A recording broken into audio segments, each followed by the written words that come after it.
Kami, terus kolaborasi dengan pemerintah pusat, khususnya Kementerian Menparekraf ya, untuk mempromosikan, Bali dan Indonesia agar, meningkatnya kunjungan dari hari per hari itu yang kita lihat dan kerjasama, juga dengan KBRI dan, yang ada di negara-negara, sahabat dan juga, dengan Vito. Jadi, Vito-Vito kita dan juga dengan bisnis partner kita yang ada di luar negeri.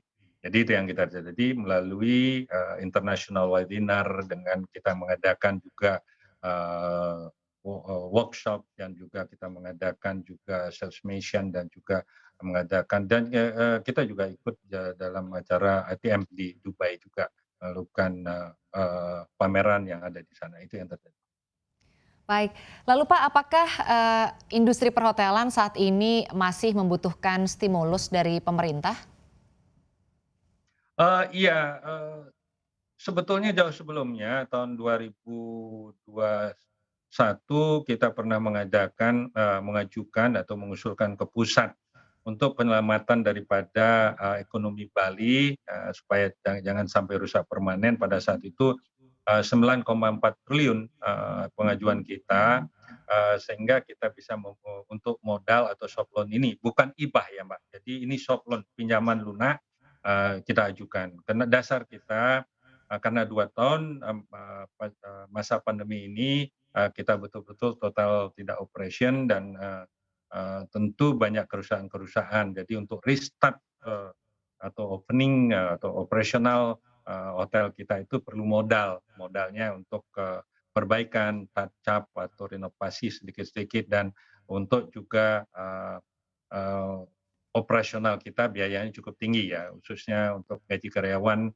dan juga, bayar listrik dan yang lain-lain untuk operasional, itu yang terjadi. Maka dari itu kita mengusulkan, namun sampai saat ini, belum, terrealisasi itu. Hanya, saat ini kita lagi mengusulkan untuk perpanjangan daripada restrukturisasi, agar bisa sampai, tahun 2025 itu yang kita inginkan dulu, Pak.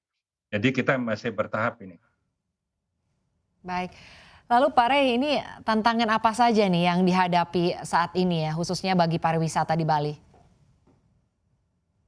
Eee, Tantangan yang kita hadapi ini kita lagi, gercep, jadi gerak cepat dan gerak bersama, untuk tentu melakukan promosi, pada saat ini dan kita harus berkolaborasi dengan seluruh komponen pariwisata, dan seluruh stakeholders yang ada, itu terus ada. Jadi, saat ini kita juga mengajukan tidak stuck dengan 60 negara aja VOA, kalau bisa kembalikan seperti semula. Sehingga untuk percepatan daripada pemulihan di sektor pariwisata dan pertumbuhan ekonomi Bali. Karena kenapa demikian? Karena Bali sangat terdampak paling parah. Jadi, tidak pernah terjadi sampai minus, tahun 2020 seperti minus 9,31% year on year dan 2021 minus 2,48% year on year dan 2022 memang ada kebangkitan daripada sektor pariwisata dan ekonomi Bali ini, kita pastikan akan, tumbuh positif itu yang tapi untuk percepatan itu, perlu, terus, digenjot untuk memberikan khususnya negara-negara yang low risk untuk dibuka kembali, bila perlu selain VOA, berikan juga ada yang free visa untuk datang ke Bali itu dengan cara itu kita ini. Dan tantangan kita, momentum ini memang kita inginkan sebetulnya, apa namanya, untuk kita Bali ini menjadi, menuju